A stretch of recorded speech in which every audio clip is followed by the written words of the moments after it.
أشهد أن محمد رسول الله۔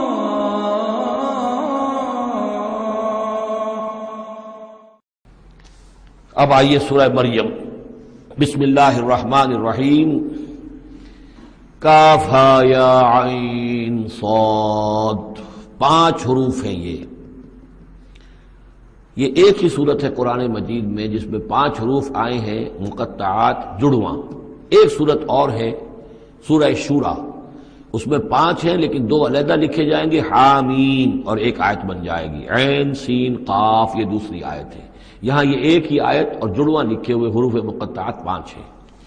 ذکر رحمت ربک عبدہ زکریا، اب یہ وہی ساری چیزیں تقریباً آ رہی ہیں کہ جو ہم سورہ آل عمران میں پڑھ چکے ہیں، اور یہ اس زمانے میں نازل ہوئی جبکہ ابھی ہجرت حبشہ ہونے والی تھی اور مسلمان جا رہے تھے، اور وہاں پر وہ پوزیشن پیش آنے والی تھی کہ یہاں سے جب سفارت گئی ہے مکے کے قریش کے سرداروں کی، اور گئے تھے عمرو بن العاص گئے تھے جو بعد میں ایمان لے آئے، صحابی ہیں، وہ واپس لینے کے لیے کہ یہ ہمارے بگوڑے آ گئے، انہیں واپس کیجئے۔ تو نجاشی کے دربار میں پھر جب مسلمانوں نے اپنی فریاد کی، اپنے حالات بتائے، تو آخری داؤ یہ کھیلا عمرو بن العاص نے کہ آپ ذرا پوچھئے یہ مسیح کے بارے میں کیا کہتے ہیں۔ یہ تو کہتے ہیں وہ تو ایک عام انسان تھا آپ کا جس کو آپ خدا مانتے ہیں۔ تو پھر نجاشی نے پوچھا کہ آپ لوگ کیا کہتے ہیں مسیح کے بارے میں، حضرت مسیح کے۔ تو پھر یہ آیات پڑھ کر جو ہے حضرت جعفر طیار رضی اللہ تعالیٰ عنہ، جعفر ابن ابی طالب، حضور کے چچا داد بھائی، ابو طالب کے بیٹے، حضرت علی کے بڑے بھائی حضرت جعفر ابی طالب بن ابی طالب، انہوں نے یہ آیات پڑھ کر سنائی۔ تو نجاشی نے کہا، تنکا اٹھایا کہ جو تم نے بیان کیا ہے حقیقت میں مسیح علیہ السلام اس سے ایک تنکا بھر بھی زائد نہیں۔ اور پھر اعلان کیا، مسلمانوں تم یہاں رہو، امن سے رہو، سکون سے رہو، اور وہ سفارت جو تھی قریش کی واپس کر دی کہ میں ان کو تمہارے ساتھ واپس نہیں بھیج سکتا، چاہے تم مجھے پہاڑوں جتنا سونا دے دو لیکن ان کو میں یہاں سے واپس نہیں کروں گا۔ ذکر رحمت ربک عبدہ زکریا، اب ذکر تو کرنا ہے حضرت مسیح کا، لیکن جیسے وہاں پہلے یہ کہ حضرت یحییٰ کا ذکر بھی ہو جائے کہ ان کی ولادت بھی تو ایک طرح سے معجزانہ تھی، عام حالات کی تو نہیں تھی۔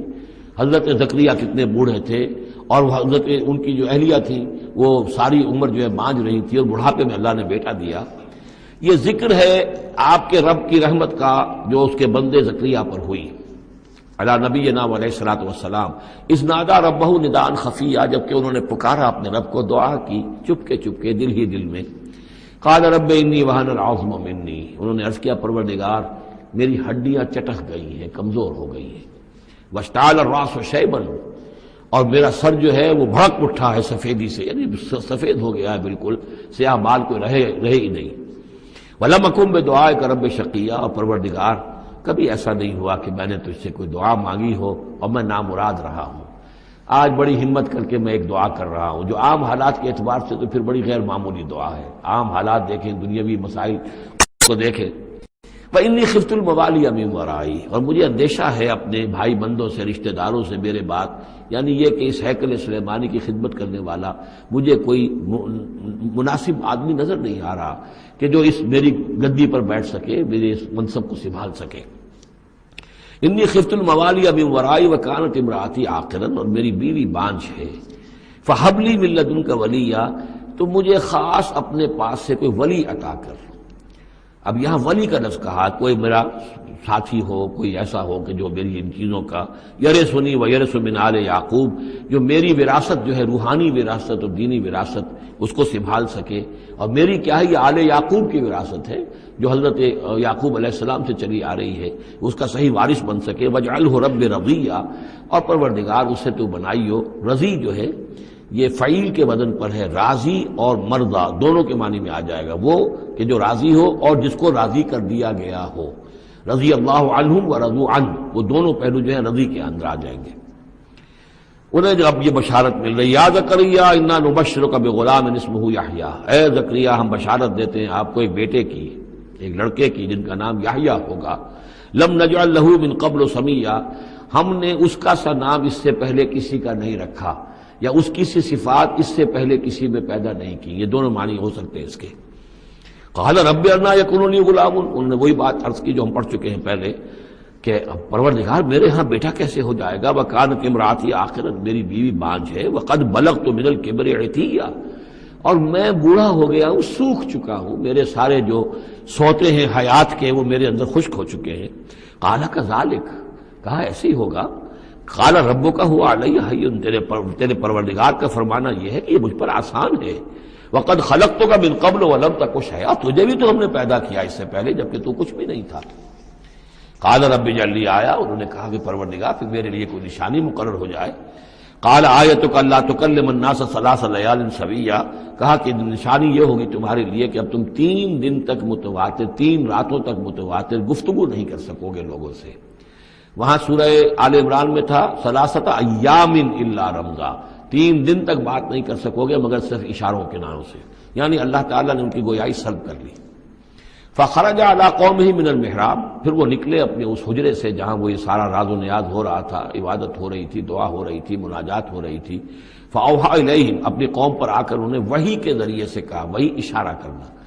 وحی کے جو لفظی معنی ہے عربی زبان میں الاعلام بالسرعہ والخفا، کسی کو کوئی بات اشارے سے اور خاموشی سے بتا دینا، دوسروں کو پتہ نہ چلے، یہ وحی ہے۔ تو وحی جو آتی ہے اللہ تعالیٰ کی طرف سے، وہ پھر اس کی مختلف شکلیں ہیں، وہ ہم پڑھ چکے ہیں یا پڑھیں گے انشاءاللہ سورہ شورا کے اندر، جیسے تعارف قرآن کے ضمن میں اس کا تذکرہ آ چکا ہے۔ تو اللہ تعالیٰ کی طرف سے وحی۔ اوحا الیہم، انہوں نے اشارے سے کہا، بات تو کر نہیں سکتے تھے، ان سبحوا بکرۃ وعشیا، کہ یہ خاص وقت ہے، اس میں اللہ کا ایک خاص فیصلہ ہو رہا ہے، لہذا ذرا صبح و شام تم اللہ کی تسبیح و تحمید حضرت سے کرو۔ یا یحییٰ، اب عادت ہو گئی حضرت یحییٰ کی، اور وہ مخاطب ہے۔ یا یحییٰ خذ الکتاب بقوۃ، یحییٰ کتاب کو مضبوطی سے تھام لو۔ ظاہر بات ہے کہ تورات موجود تھی، زبور موجود تھی، اور نبیوں کے صحیفے موجود تھے۔ وآتیناہ الحکم صبیا، اور ہم نے حکمت اور دانائی اسے بچپن ہی میں عطا کر دی، بچپن ہی میں اللہ تعالیٰ نے انہیں، کیوں سمجھیے کہ یہ دونوں شخصیتیں جو کنٹمپریریز ہیں، حضرت مسیح اور حضرت یحییٰ، جان دی بیپٹسٹ اور جیزس آف نزرت، یہ دونوں جو ہیں غیر معمولی شخصیتیں ہیں، عام لوگوں کی طرح کے نہیں ہیں۔ انبیاء اور رسل کے اندر بھی ان کی قسم کے اوصاف جو ہیں آپ کو اور نہیں ملیں گے۔ تو فرمایا کہ ان کو بچپن ہی میں ہم نے حکمت عطا کر دی۔ وحنانا من لدنا، اور سوز و گداز، ہم سے محبت، اور محبت بھی سوز و گداز والی، ان کی طبیعت کے اندر رقت، سوز و گداز۔ حنانا من لدنا وزکا، اور ہم نے ستھرائی، پاکیزگی، پاکی ان کی گھٹی کے اندر گھول گھول کر ڈال دی۔ وکانا تقیہ، اور بہت ہی متقی تھے۔ وبرم بوالدیہ، اور اپنے والدوں کے ساتھ بہت حسن سلوک کرنے والے، ادب کرنے والے۔ ولم یکن جبارا عصیا، نہ وہ خود سر تھے اور نہ سخت تھے، بلکہ یہ کہ شاید یہ اس قسم کی کوئی باتیں غالباً کہیں انجیل وغیرہ میں آ گئی ہوں گی جس کی نفی کے لیے یہ الفاظ یہاں آ رہے ہیں۔ اس لیے کہ حضرت مسیح کے بارے میں تو انجیل میں کچھ الفاظ ہیں کہ حضرت مریم کو انہوں نے استحقار کے ساتھ خطاب کیا، وہ عورت، اس طرح کے الفاظ۔ تو قرآن نے کہا کہ نہیں، وہ ایسا نہیں تھا، وہ اپنی والدہ کے ساتھ اس طرح کی جو ہے گستاخی کے ساتھ پیش آنے والا نہیں تھا۔ شاید ایسی کوئی بات تو میرے ذہن میں نہیں ہے۔ وسلام علیہ یوم ولد، اور سلام اس پر جس دن کہ اس کی ولادت ہوئی، و یوم یموت، اور جس دن کہ وہ مرے، و یوم یبعث حیا، اور جس دن کہ وہ اٹھایا جائے دوبارہ زندہ کر کے۔ اب یہ تو قصہ ہو گیا حضرت زکریا اور حضرت یحییٰ کا۔ واذکر فی الکتاب مریم، اب ذکر کیجئے اس کتاب میں، قرآن میں، مریم کا، سلام علیہا اذ انتبذت من اہلہا مکانا شرقیہ، جبکہ انہوں نے اپنے آپ کو اپنے لوگوں سے ایک شرقی گوشے کے اندر مقید کر لیا۔ کوئی اعتکاف کی شکل جیسے ہوتی ہے، کوئی پردہ لگا دیا ہوگا کہ ہیکل کے مشرقی گوشے کے اندر کہیں انہوں نے عبادت کے لیے یا کوئی خاص اسی طرح کے معاملے کے لیے لوگوں سے علیحدہ ہو کر، فاتخذت من دونہم حجابا، ان سے انہوں نے پردہ تان لیا، اور لوگوں سے علیحدہ ہو کر، باقی لوگ جو تھے ان سے علیحدہ ہو کر وہ گویا خلوت کا ایک سامان ہو گیا۔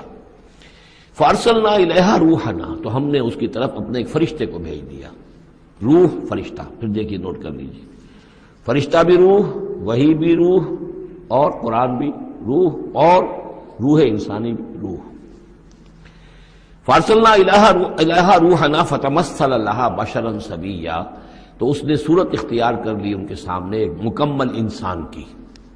قالت انی اعوذ بالرحمن منک ان کنت تقیا، اب حضرت مریم سلام علیہا ایک دم دہشت زدہ ہو گئی، میں اللہ کی پناہ طلب پکڑتی ہوں تم سے، اگر تو واقعی کوئی تقی ہے، وہ نیک آدمی ہے، یعنی اس میری خلوت میں، میری علیحدگی کے اندر اس طرح اچانک تمہارا آ جانا کوئی برا ارادہ تو نہیں ہے، کوئی نیت تمہاری خراب تو نہیں ہے. انی اعوذ بالرحمن منک، میں پناہ پکڑتی ہوں رحمان کی تم سے، ان کنت تقیہ، اور اس میں اپیل بھی ہے اگر تم متقی ہو اور اللہ کے ڈرنے والے ہو تو کسی غلط قسم کا ارادہ نہ کرنا. قال انما انا رسول ربک، انہوں نے کہا نہیں میں انسان نہیں ہوں، میں تو آپ کے رب کی طرف سے بھیجا ہوا فرشتہ ہوں. لأہب لک غلاما زکیہ، اللہ تعالیٰ نے مجھے بھیجا ہے کہ آپ کے لیے ایک بہت ہی پاک اولاد جو ہے وہ میں آپ کو عطا کروں آپ کے لیے. قالت انا یکون لی غلام، حضرت مریم نے کہا میرے لیے بیٹا کیسے ہو جائے گا.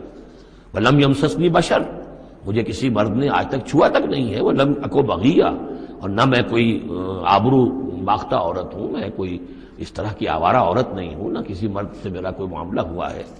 قال کذالک قال ربک هو علی حی، ایسے ہی ہوگا بغیر کسی مرد کے اس کے تعلق کے اور بغیر کسی اور اس طرح کے معاملے کے اولاد آپ کے ہاں ہوگی، بیٹا ہوگا. قال ربک هو علی حی، آپ کا رب فرماتا ہے کہ مجھ پر بڑا آسان ہے، میرے لیے کوئی بھاری بات نہیں ہے. وَلِنَجْعَلَهُ آیَةً لِلنَّاسِ، اور اس کو تو ہم بنانا چاہتے ہیں لوگوں کے لیے ایک نشانی.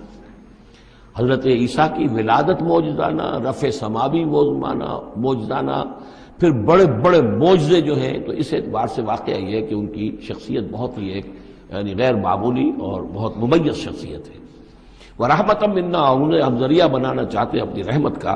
وَكَانَ أَمْرًا مَقْضِيًّا، اور یہ تو وہ کام ہے، یہ فیصلہ وہ ہے كَانَ أَمْرًا مَقْضِيًّا، یہ طے شدہ ہے، اللہ کی طرف سے اس کا فیصلہ ہو چکا ہے. فَحَمَلَتْهُ، تو انہیں اس کا حمل ٹھہر گیا. فَانْتَبَذَتْ بِهِ مَكَانًا قَصِيًّا، تو اب وہ اسے لے کر دور جگہ چلی گئی. یہ ہے بیت اللحم جو 8 میل کے فاصلے پر تھا اس ہیکل سلیمانی سے.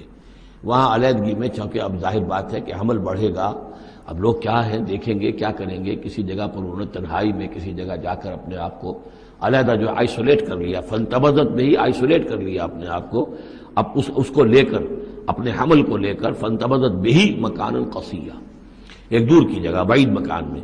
فاجاء المخاض الى جذع النخلہ، تو جب وہ ولادت کا وقت ہوا اور درد ذہ ہوئے تو اس درد کے اندر وہ ایک کھجور کی جڑ کو انہوں نے مضبوطی سے پکڑا. آئیں وہ، یہ ایسا ہوتا ہے کہ وضع حمل کے وقت جو ہے اگر وہ عورت کسی چیز کو مضبوطی سے تھامے تو پھر ان دردوں کو برداشت کرنے کے لیے اس کے اندر کوئی ہمت پیدا ہوتی ہے. تو انہوں نے ایک کھجور کا کوئی درخت تھا، اس کی جڑوں کو مضبوطی سے تھاما. قالت یا لیتنی مت قبل ھذا وکنت نسیا منسیا، اور کہا کاش کہ میں اس سے پہلے مر چکی ہوتی. اب کیا کہوں گی، کیا منہ دکھاؤں گی، اس بچے کا کیا کروں گی، کہاں لے کے جاؤں گی، دنیا کیا کہے گی، میری صورت کیا بنے گی. اللہ کی وہ بندی جو ہے کانپ رہی ہے، لرز رہی ہے. یا لیتنی مت قبل ھذا، کاش کہ میں اس سے قبل مر چکی ہوتی. وکنت نسیا منسیا، اور مجھے بھول چکے ہوتے لوگ، میری یاد بھی لوگوں کے ذہنوں سے محو ہو چکی ہوتی. کاش. فناداہا من تحتہا، تو پکارا اسے اس کے نیچے سے. عام خیال یہ من کے حوالے سے یہ ہے کہ فرشتہ ہی ہے کہ جس نے پھر پکارا ہے، وہ لیکن نیچے ہے. یہ ذرا اونچائی پر ہے، بلندی پر ہے، اور وہ کہیں نیچے ہے، نشیب میں ہے. اور اس لیے کہ ظاہر بات ہے کہ ولادت کے موقع پر اور وضع عمل کے موقع پر اس کا قریب ہونا ویسے بھی مناسب نہیں. لیکن ایک اس کی جو قرات ہمارے آفیشل قراتوں میں من بھی ہے. فناداہا من تحتہا، پکارا اسے اس نے جو اس کے نیچے تھا. یعنی ولادت ہو گئی ہے حضرت مسیح علیہ السلام کی، اور بچہ جو ہے اب وہ بول رہا ہے. میں اس معنی کو زیادہ ترجیح دیتا ہوں، اس لیے کہ ظاہر بات ہے کہ اگر بچے نے اس وقت کلام نہ کیا ہوتا تو کیسے یقین آتا کہ حضرت مریم لے کر آتی اس بچے کو کہ بعد میں یہ بچہ بول پڑے گا. اللہ تعالیٰ نے وہاں اس بچے سے کلام کرا دیا ہے، انہوں نے دیکھ لیا ہے بچہ بول رہا ہے. تو بچے نے من تحتہا، یہ میرے نزدیک وہ قرات بھی وہ زیادہ صحیح ہے، اور ہے ہماری آفیشل قرات میں ہے یہ من تحتہا و من تحتہا. تو جو بھی تھا نیچے، انہوں نے اس نے کہا لا تحزنی، اگر واقعتاً یہ حضرت مسیحی بچے وہی بچہ جو نو مولود ہے وہی بول رہا ہے، تو گویا کہ لا تحزنی امی جان، آپ اس میں پریشان نہ ہو، غمگین نہ ہو. قد جعل ربک تحتک سریا، اور دیکھیے اب اللہ تعالیٰ نے آپ کے قدموں تلے ایک چشمہ نکال دیا ہے. وَحُزِّ إِلَيْكِ بِجِذْعِ النَّخْلَةِ، اور ذرا اسی درخت کے جو سوکھی جڑ درخت کی اس کو ذرا ہلائیے. تُسَاقِطْ عَلَيْكِ رُطْبًا جَنِيًّا، تو یہ تازہ اور بڑی تازہ جو ہیں پکی ہوئی کھجوریں آپ پر گریں گی. فکلی واشربی. اب یہ سارا معجزہ کو دیکھ رہی ہے، تب جرأت ہوئی ہے انہیں بچے کو لے کر آنے کی کہ وہ بچہ بول بھی گیا ہے، اور اسی سوکھی ہوئی وہ کھجور کے جو ہے تنے میں سے کھجوریں جو ہے پکی ہوئی اور بڑی تعداد جو ہے وہ بھی گر رہی ہے، چشمہ بھی پانی کا نکل آیا ہے. فکلی واشربی، تو کھائیے اور پیئے، وقری عینا، اور اپنی آنکھیں ٹھنڈی کیجئے. فاما ترین من البشر احدا، تو پھر اگر آپ دیکھیں کسی انسان کو، کوئی انسان آپ کے سب سے پوچھے، فقولی، تو کہہ دیجئے انی نذرت للرحمن صوما فلن اکلم اليوم انسیا، میں نے تو رحمان کے لیے ایک روزے کی نذر مانی ہوئی تھی، میں نے روزہ رکھا ہوا، میں کسی انسان سے بات نہیں کر سکتی. وہاں کے ان کے ہاں روزے کے اندر کھانے پینے پر جو پابندی تھی جو ہمارے ہاں ہوتی ہے وہ بھی تھی، اس کے علاوہ بولنے پر، گفتگو پر بھی پابندی تھی. فأتت به قومها تحملہ، اب وہ آ گئی اس کو لے کر اپنی قوم کے پاس. اب ان کا حوصلہ ہے، انہوں نے وہ معجزہ دیکھ لیا ہے. یہ میری رائے ہے، واللہ عالم. عام طور پر اس کا تذکرہ نہیں ہے کہیں، اور یہ کہ من تحتہا میں سمجھا یہی گیا کہ فرشتے ہی نے یہ سب سارا کلام کیا ہے. فاتت به قومها تحملہ، وہ اب آئیں اپنی قوم کے پاس اپنے بچے کو لیے ہوئے. قالوا یا مریم لقد جئت شیئا فریا، اب انہوں نے، اے مریم یہ تو تم بڑا طوفان چڑھ لائی ہو، یہ کیا کر لائی ہو، یہ تمہارے ہاں تمہارے گود میں بچہ ہے، کس کا بچہ ہے؟ یا اخت ہارون، اے ہارون کی بہن. ہو سکتا ہے کہ ان کے ایک بھائی ہو ہارون نامی، اور ہو سکتا ہے کہ چونکہ حضرت ہارون کی نسل سے ہیں یہ، لہذا صرف ان کی طرف ایک نسبت دی ہو کہ تم سوچو کس جد امجد کی تم نسل سے ہو اور تم نے کس قدر یہ گری ہوئی حرکت کی ہے. یا اخت ہارون ما کان ابوک امرأ سوء وما کانت امک بغیہ، نہ تو تیرا والد جو ہے وہ کوئی برا انسان تھا اور نہ تیری والدہ جو ہے وہ کوئی بدکار عورت تھی، یہ تم کیا کر لائی ہو؟ فاشارت الیہ، تو حضرت مریم نے اشارہ کر دیا حضرت اس بچے کی طرف، عیسیٰ کی طرف. قالوا کیف نکلم من کان فی المہد صبیا، کہ کیسے ہم اس سے بات کریں، اس سے کیا پوچھیں، یہ ہمیں کیا بتائے گا، بچہ ہے گھوڑوں میں یا گود کے اندر. قال انی عبد اللہ، اب وہ بچہ بولا، حضرت مسیح نے کہا میں اللہ کا بندہ ہوں. آتانی الکتاب، اللہ نے مجھے کتاب عطا کی ہے. وجعلنی نبیا، اور مجھے نبی بنایا ہے. وجعلنی مبارکا اینما کنت، اور مجھے مبارک بنایا ہے، بابرکت بنایا جہاں کہیں بھی میں ہوں گا. واوصانی بالصلاۃ والزکاۃ ما دمت حیا، اور مجھے تاکید کی ہے اللہ نے زکوٰۃ کی اور نماز کی جب تک میں زندہ رہوں. وبرم بوالدتی، اور میں اپنی والدہ کا فرما بردار ہوں، خدمت گزار ہوں. لم یجعلنی جبارا شقیا، اللہ تعالیٰ نے مجھے زبردست اور سخت تندخو نہیں بنایا ہے. والسلام علیہ، اور سلام ہے مجھ پر یوم ولدت، جس دن کہ مجھے جنا گیا، میری ولادت ہوئی. ویوم اموت، جس دن کہ میں مروں گا. ویوم ابعث حیا، اور جس دن کہ مجھے اٹھایا جائے گا زندہ کر کے. ذالک عیسی ابن مریم، یہ ہے عیسیٰ ابن مریم، یہ ہے حقیقت عیسیٰ ابن مریم کی علیہ الصلاۃ والسلام، علیہم الصلاۃ والسلام. قول الحق الذی فیہ یمترون، یہ ہے وہ قول حق، قول فیصل 100% درست جس کے بارے میں یہ جھگڑتے ہیں. ما کان للہ ان یتخذ من ولد سبحانہ، اللہ کے شان کے شایان نہیں ہے یہ کہ وہ کسی کو اپنا بیٹا بنائے، سبحانہ، وہ پاک ہے اس سے.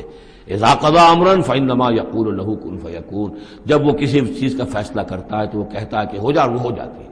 یعنی جو باپ کا حصہ تھا ولادت مسیح میں، وہ اللہ تعالیٰ کے ایک حرف کن کے ذریعے سے پورا ہوا. اسی لیے یہ کلمہ ہے، اللہ کلمۃ منہ، اللہ کا خاص کلمہ ہے. باقی چیزیں جو ہے انسان کے ہاں جو بھی قانون و قاعدے کے مطابق، جو بھی بایولوجیکل جو طریقہ ہے اس کے مطابق ہو رہے ہیں، وہ چل رہا ہے. لیکن جہاں وہ ایک رکھنا ہے، وہاں اللہ کا ایک خصوصی کن جو ہے اس نے اس خلا کو پر کیا ہے. ان اللہ ربی و ربکم، اور یقیناً اللہ ہی میرا بھی رب ہے اور تمہارا بھی رب ہے. فاعبدوہ، پس اسی کی بندگی کرو اور پرستش کرو. ھذا صراط مستقیم، یہی سیدھا راستہ ہے. فاختلف الاحزاب من بینہم، تو جماعتوں نے، گروہوں نے، فرقوں نے اپنے آپس میں اختلافات پیدا کر لیے، غلط باتیں جو ہے گھڑ لی. فویل للذین کفروا من مشہد یوم عظیم، تو ہلاکت اور بربادی اور تباہی ہے ان کافروں کے لیے اس دن کی پیشی، اس بڑے دن کی پیشی سے. اس بڑے دن جب پیش ہو گئے، حقیقت کھل جائے گی، حضرت مسیح کی حقیقت بھی واضح ہو جائے گی. تو جو انہوں نے من گھڑت عقیدے بنا لیے تھے، جن لوگوں نے ان عقیدوں پر جان دی ہوگی، ان کے لیے پھر ہلاکت اور بربادی ہوگی. اسمع بہی وابصر، اس پیشی کے دن تو ان کی سماعت بھی کیا اچھی ہوگی اور آنکھیں بھی کتنی کھلی ہوں گی، ہر حقائق کو وہ دیکھ رہے ہوں گے، کیا ہی اچھا سن رہے ہوں گے اور کیا ہی اچھا دیکھ رہے ہوں گے۔ یوم یاتوننا، جس دن کہ وہ ہمارے پاس آئیں گے، لیکن الظالمون یوم فی ضلال مبین، لیکن آج یہ ظالم جو ہے کھلی گمراہی میں مبتلا ہے۔ وانذرہم یوم الحسرۃ اذ قضی الامر، اور اے نبی ان کو خبردار کر دیجیے اس یوم الحسرت سے، وہ جو یوم قیامت ہے، حسرت کا دن ہے وہ، جس دن کے فیصلے کر دیے جائیں گے۔ وہم فی غفلۃ فہم لا یؤمنون، اور یہ غفلت کے اندر مبتلا ہیں اور ایمان نہیں لائیں گے۔ انا نحن نرث الارض ومن علیہا، ہم ہی یقیناً وارث ہوں گے زمین کے، سب ختم ہو جائیں گے، زمین اور اس کا سب کچھ جو کچھ ہے مال، اس کی وراثت ہمیں منتقل ہو جائے گی۔ وَإِلَيْنَا يُرْجَعُونَ، اور ہماری ہی طرف یہ لوٹائے جائیں گے۔ وَاذْكُرْ فِي الْكِتَابِ ابراہیم، اور ذرا تذکرہ کیجئے اس کتاب میں ابراہیم کا بھی۔ انہو کان صدیقا نبیا، یقیناً وہ صدیق نبی تھے، اس کی اصل حقیقت پر کل گفتگو ہوگی۔ اذ قال لابیہ، یاد کرو جب کہ انہوں نے کہا اپنے والد سے، یا ابت، ابا جان، لما تعبد ما لا يسمع ولا يبصر، کیوں آپ پوچھتے ہیں، بندگی کرتے ہیں ایسی چیزوں کی جو نہ سن سکتے ہیں نہ دیکھ سکتے ہیں، ولا یغنی عنک شیئا، نہ آپ سے کسی چیز کو دور کر سکتے ہیں کہ آپ کے کچھ کام آ سکتے ہیں۔ یا ابت، ابا جان، یہ بہترین مقام ہے قرآن مجید کا کہ کوئی داعی، کوئی مبلغ، کوئی حق کی طرف بلانے والا اپنے بڑے کو، کسی بزرگ کو اگر بلا رہا ہو تو کس انداز میں بلائے گا؟ ظاہر بات ہے کہ اس کا ادب ملحوظ رکھتے ہوئے، یا ابت، یا ابت، ابا جان، ابا جان، اس انداز میں، لٹ مارنے کے انداز میں نہیں۔ یا ابت انی قد جاءنی من العلم ما لم یاتک، ابا جان میرے پاس وہ علم آیا ہے جو آپ کے پاس نہیں آیا تھا، میرے پاس وہی آئی ہے، اللہ نے مجھے حقائق سے واقف کیا ہے۔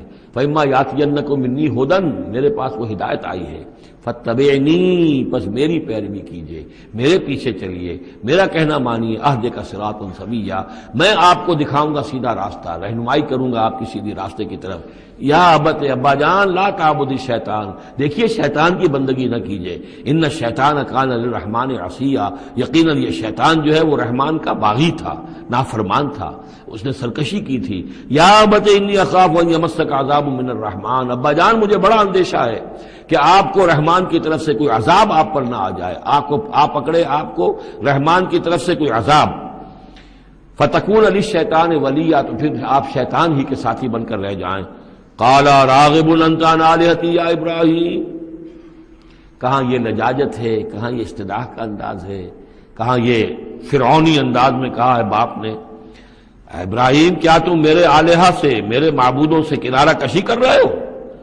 راغب انت عن آلہتی یا ابراہیم لئن لم تنتہی، اگر تم باز نہ آئے، لارجمنک، میں تمہیں رجم کر دوں گا، ہلاک کر دوں گا، سنسار کر دوں گا، واہجرنی ملیہ، اور فوراً تو ذرا میری نگاہوں سے دور ہو جاؤ، میں تمہاری اس بات کو برداشت نہیں کر سکتا، فوراً میری نگاہوں سے دور ہو جاؤ، کچھ دیر کے لیے تو میری نگاہوں سے چلے جاؤ۔ قال سلام علیک، انہوں نے کہا سلام، ساستغفر لک ربی، میں اپنے رب سے آپ کے لیے استغفار کرتا رہوں گا، انہ کان بی حفیہ، وہ مجھ پر بڑا مہربان ہے، واعتزلکم وما تدعون من دون اللہ، اور میں کنارہ کشی کرتا ہوں آپ سے بھی اور ان تمام معبودوں کو جن کو آپ پوج رہے ہیں اللہ کے سوا، وادعو ربی، میں تو اپنے رب کو پکاروں گا، اسی سے دعا کروں گا، عسى اللہ اکون بدعاء ربی شقیہ، اور مجھے یقین ہے کہ میں اپنے رب کو پکار کر اس سے دعا کر کے نامراد نہیں رہوں گا۔ فلما اعتزلہم، جب ابراہیم نے ان سے کنارہ کشی کر لی، وما یعبدون من دون اللہ، اور ان سب سے بھی کنارہ کشی کر لی جن کو پوج رہے تھے اللہ کے سوا، وہبنا لہ اسحاق و یعقوب، تو ہم نے اسے اسحاق جیسا بیٹا، یعقوب جیسا پوتا عطا کیا، وکلا جعلنا نبیا، اور ان دونوں کو بھی ہم نے نبوت سے سرفراز فرمایا، ووہبنا لہم من رحمتنا، اور ان کو ہم نے خاص اپنی رحمت سے، فضل سے عطا فرمایا، وجعلنا لہم لسان صدق علیہ، اور ان کے لیے ہم نے اعلیٰ تذکرہ اور اعلیٰ شہرت جو ہے دنیا کے اندر باقی رکھی۔ رفعنا لک ذکرک کی طرح حضرت ابراہیم علیہ السلام اور ان کی آل کا بھی دنیا کے اندر بول بالا رہا۔ بارک اللہ لی ولکم فی القرآن العظیم ونفعنی وإیاکم بالآیات والذکر الحکیم۔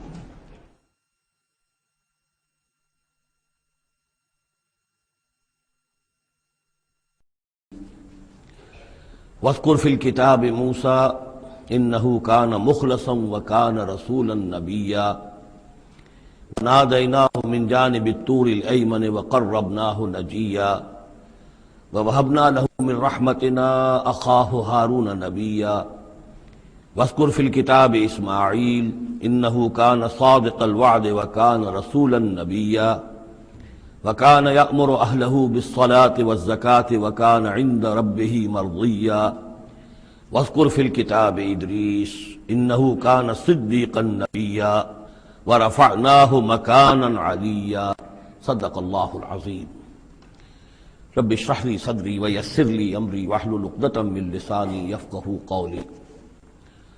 اللہم ربنا الہمنا رشدنا واعذنا من شرور انفسنا، اللہم ارنا الحق حقا وارزقنا اتباعہ وارنا الباطل باطلا وارزقنا، اللہم ربنا آنس وحشتنا فی قبورنا وارحمنا بالقرآن العظیم، اللہم اجعلہ لنا اماما ونورا وہدا ورحمہ، اللہم ذکرنا منہ ما نسینا وعلمنا منہ ما جہلنا وارزقنا تلاوتہ آناء اللیل وآناء النہار واجعلہ لنا حجتا یا رب العالمین آمین۔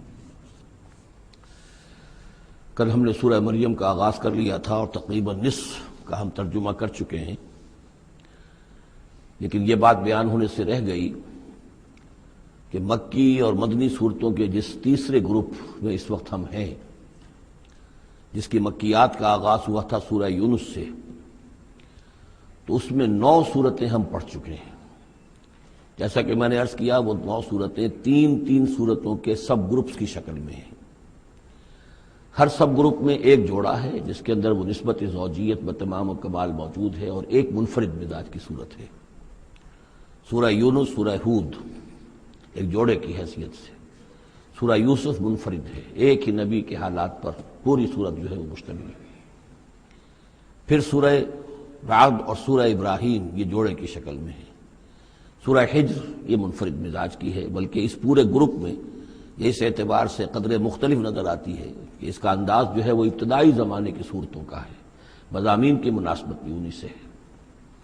چھوٹی چھوٹی آیتیں ہیں، ردم جو ہے وہ بہت تیز ہے، صوتی آہنگ بہت نمایاں ہے، ڈیوائن میوزک جو ہے، جو ملکوتی غنا ہے وہ اس میں بہت نمایاں ہے۔ پھر 3 صورتیں، سورہ نحل سب سے بڑی ہے اس سب گروپ میں، یہ منفرد مزاج کی ہے، لیکن اس کے بعد سورہ بنی اسرائیل اور سورہ کہف یہ ایک نہایت حسین و جمیل جوڑا ہے۔ اب پھر 3 صورتیں جو آ رہی ہیں، سورہ مریم، پھر سورہ طٰہٰ، سورہ انبیاء۔ یہاں بھی معاملہ وہی ہے کہ ان میں سے 2 صورتیں جو ہیں سورہ مریم اور سورہ انبیاء، ان میں بڑی گہری مشابہت ہے، اور یہ قصص النبیین کے انداز میں یہاں تذکرہ ہے انبیاء کرام کا، انباء الرسل کے انداز میں نہیں ہے۔ وہ جو انداز سورہ کہف، سورہ اعراف میں ہم نے دیکھا، سورہ ہود میں ہم نے دیکھا کہ رسول آئے، انہوں نے دعوت دی، قوم نے انکار کیا، قوم ہلاک کر دی گئی، یہ انداز جو انباء الرسل، ایام اللہ، اس کا نہیں ہے۔ لیکن یہ کہ ایک جو ہے اس سب گروپ میں منفرد صورت ہے، اور وہ ہے سورہ طٰہٰ۔ یہ اس اعتبار سے کہ تقریباً پوری ایک ہی رسول کے حالات پر مشتمل ہے، حضرت موسیٰ علیہ السلام۔ 8 میں سے 5 رکوع مسلسل جو ہیں وہ حضرت موسیٰ علیہ السلام کے حالات پر ہیں، اور ان کی ایک نسبت جو معنوی قائم ہو جاتی ہے اس سورہ مبارکہ کی سورہ یوسف کے ساتھ، وہ یہ ہے کہ تاریخی اعتبار سے ہمیں معلوم ہے کہ حضرت یوسف علیہ السلام کے زمانے میں بنی اسرائیل مصر میں جا کر آباد ہوئے، اور حضرت موسیٰ علیہ السلام کے ذریعے سے اللہ تعالیٰ نے انہیں پھر جو مصر میں فرعونیوں نے انہیں جو اپنا غلام بنا لیا تھا، اس غلامی سے نجات دلائی، اور وہ واپس مصر سے نکل کر پھر اپنے آبائی وطن جو ہے سمجھیے جو حضرت ابراہیم کا مسکن تھا، یعنی فلسطین کی طرف روانہ ہوئے۔ تو ان میں بھی ایک نسبت قائم تو ہو جاتی ہے، لیکن وہ فاصلے سے ہے۔ سورہ مریم میں اور سورہ انبیاء میں آپ کو قصص النبیین کے انداز کا بات ملے گی، تو یہ آپ جب ہم پڑھیں گے تو بات نمایاں ہو جائے گی۔ البتہ ایک چیز کے لیے رات میں نے کہا تھا اس پر گفتگو کل ہوگی۔ سورہ مریم میں ہم نے اب تک جو پڑھا ہے، سب سے پہلے حضرت زکریا، حضرت یحییٰ کا تذکرہ ہوا پہلے رکوع میں۔ دوسرا رکوع بہت طویل ہے، اس میں حضرت مریم اور حضرت عیسیٰ کا سلام علیہم ان کا تذکرہ ہوا ہے۔ تیسرے رکوع میں پھر حضرت ابراہیم علیہ السلام کا، اور ان کے ساتھ ہی پھر حضرت اسحاق اور حضرت یعقوب کا تذکرہ ہوا ہے۔ حضرت ابراہیم کے بارے میں کہا گیا کہ انہ کان صدیقا نبیا۔ اب یہ ایک نئی ترکیب ہے کہ جو پہلی مرتبہ قرآن مجید میں آئی ہے، اور میں نے اسی لیے آج جو ہے کئی آیات تلاوت کی ہیں اگلے رکوع کی، کہ آپ یہ دیکھ سکیں کہ 2 کے بارے میں آ رہا ہے رسول نبیا، حضرت اسماعیل اور حضرت موسیٰ علیہ السلام رسول النبی، انہ کان رسول النبی، اور دو ہی کے بارے میں آیا انہ کان صدیق النبی، یعنی حضرت ابراہیم علیہ السلام اور حضرت ادریس علیہ السلام۔ تو اس میں فرق کیا ہے؟ ظاہر بات ہے کہ الفاظ مختلف ہیں، ترکیب مختلف ہے، تو یقیناً ان کا مفہوم جدا ہے، اگرچہ بہت ہی میرے علم کی حد تک کسی نے اس پر توجہ نہیں کی ہے، بلکہ ایک بہت بڑے عالم تھے جو مفسر قرآن بھی ہیں، ان سے جب میں نے تذکرہ کیا تو ان کا کہ کیا واقعی ایسا ہے؟ یعنی یہ کہ وہ تفسیر بھی لکھ چکے تھے لیکن انہوں نے توجہ نہیں کی۔ ہوتا یہ ہے کہ آدمی جب گزر جاتا ہے تیزی کے ساتھ، اگر کسی چیز کی توجہ نہیں ہوتی، کیا واقعی ایسا ہے کہ دو کے بارے میں ہے رسول النبیہ اور دو کے بارے میں ہے صدیق النبیہ؟ تو میں نے ان سے سوال کیا تھا کہ اس میں پھر کیا فرق ہے۔ اس کے لیے میں چاہتا ہوں کہ جو جس حد تک کہ مجھ پر وہ بات اللہ تعالیٰ نے منکشف فرمائی ہے وہ آپ پر بھی میں آپ کے ساتھ بھی شیئر کروں۔ یہ جو ہم پڑھ چکے ہیں، ایک تو سورہ فاتحہ میں اہدنا الصراط المستقیم صراط الذین انعمت علیہم، راستہ ان کا ہمیں دکھا اور ان کے راستے پر چلا جن پر تیرا انعام ہوا۔ اس کی وضاحت سورہ نساء میں آئی، وَمَن يُطِعِ اللَّهَ وَالرَّسُولَ فَأُولَٰئِكَ مَعَ الَّذِينَ أَنْعَمَ اللَّهُ عَلَيْهِم مِّنَ النَّبِيِّينَ وَالصِّدِّيقِينَ وَالشُّهَدَاءِ وَالصَّالِحِينَ وَحَسُنَ أُولَٰئِكَ رَفِيقًا۔ یہ منعم علیہم جو ہیں، جن پر اللہ تعالیٰ کا انعام ہوا ہے، یہ جو جماعت ہے منعم علیہم کی، اس کے 4 درجات ہیں۔ اوپر سے چلیں گے تو انبیاء سب سے اوپر ہیں، پھر نیچے ان کے درجہ ہے صدیقین کا، پھر ان سے نیچے شہداء کا، اور پھر بیس لائن سمجھیے کہ وہ صالحین مومنین، جو نیک دل مسلمان ہیں، مخلص ہیں، صادق القول ہیں، صادق الایمان ہیں، یہ گویا کہ بیس لائن ہے۔ نیچے سے چلیں گے تو اس بیس لائن سے اگر کوئی شخص ترقی کرے گا تو پھر درجہ اس کے لیے کیا ہے؟ شہادت کا ہے، اس کے اوپر ایک درجہ صدیقیت کا ہے، اور یہ آخری درجہ ہے، اس لیے کہ اس سے آگے نبوت کا جو درجہ ہے وہ اکتسابی نہیں ہے، وہ تو وہبی ہے، اور وہ دروازہ بھی اب بند ہو چکا، وہ ہمیشہ کے لیے وہ آؤٹ آف باؤنڈز ہے اب نوع انسانی کے لیے، وہ نبوت کا دروازہ بند ہو چکا۔ اس صدیقین اور شہداء کے درمیان کیا فرق ہوتا ہے، اس کو اب سمجھ لینا چاہیے، اور اس کو جدید سائیکالوجی کی 2 اصطلاحات کے حوالے سے آپ بڑی آسانی سے سمجھ سکیں گے۔ اللہ تعالیٰ نے عام طور پر انسانوں کو 2 مختلف مزاجوں پر بنایا ہے، ایکسٹروورٹس، انٹروورٹس۔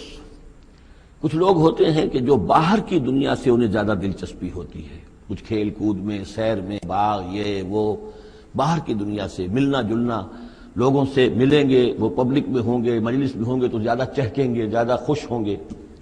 کچھ لوگ برعکس مزاج کے ہوتے ہیں، وہ دروبین قسم کے لوگ ہوتے ہیں، انٹروورٹس۔